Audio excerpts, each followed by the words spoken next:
Түркиянын тышкы иштер министри Хакан Фидан Кыргызстанга расмий сапар менен келди. Бул тууралуу Кыргызстандын тышкы иштер министрлигинен кабарлады. Жогорку Конукту Манас эл аралык аэропортунан Кыргызстандын тышкы иштер министринин орун басары Айбек Молдогазиев жана Кыргызстандын Түркиядагы элчиси Руслан Казакбаев тосуп алды. Сапардын алкагында ал Кыргызстандын тышкы иштер министри Жээнбек Кулубаев ошондой эле өлкө жетекчилиги менен сүйлөшүүлөрдү жүргүзөт.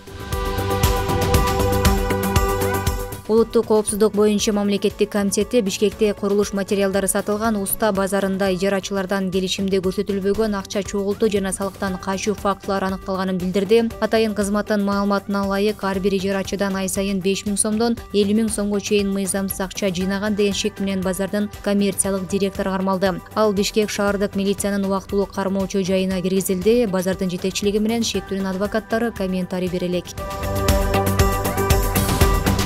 Чоң Алайда малдарды уурдап ашканага өткөрүп жүргөн жаран кармалды. Бул тууралуу Ош облустук милициясынан билдирди. Маалыматка ылайык, ушул жылы 2 январда Чоң Алай райондук ички иштер бөлүмүнө бир жаран арыз менен кайрылып, жай мезгилинде ачык суу жайлоосунан 2 баш малы жоголуп кеткенин айтып, арыз менен кайрылган. Бул факты боюнча материалдардын негизинде кылмыш жаза кодексинин 205-беренеси менен кылмыш иши козголуп, тергөө ыкчам амалдары башталган. Жүргүзүлгөн ыкчам издөө иш-чараларынын натыйжасында кылмышка шектүү катары Чоң Алай районунун 2002 жылы туулган жаран кармалып, убактылуу кармоочу жайга киргизилди.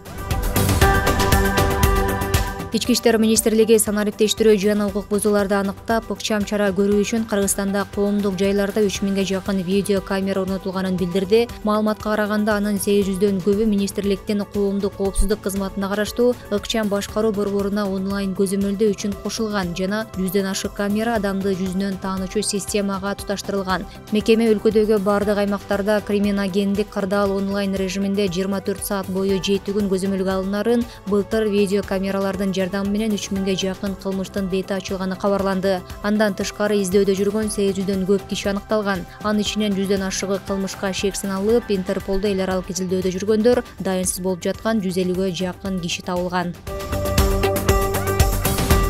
2010 жылдын апрель-июнунда болуп өткөн окуялардын натыйжасында курбан болгондордун үй бүлө мүчөлөрүнө жана жабыр тарткан адамдарга ай сайын берилүүчү кошумча социалдык жөлөк пулдун өлчөмү көбөйдү. Бул тууралуу Эмгек, социалдык камсыздоо жана миграция министрлигинен билдирди. Министрлер кабинетинин 2023 жылдын 26 декабрындагы токтомуна ылайык кошумча социалдык жөлөк пулдардын өлчөмү 3700 сомдон 4500 сомго чейин көбөйгөн. Бүгүнкү күндө ай сайын кошумча социалдык төлөмдөрдү алуучулардын саны 411 адамды түзөт.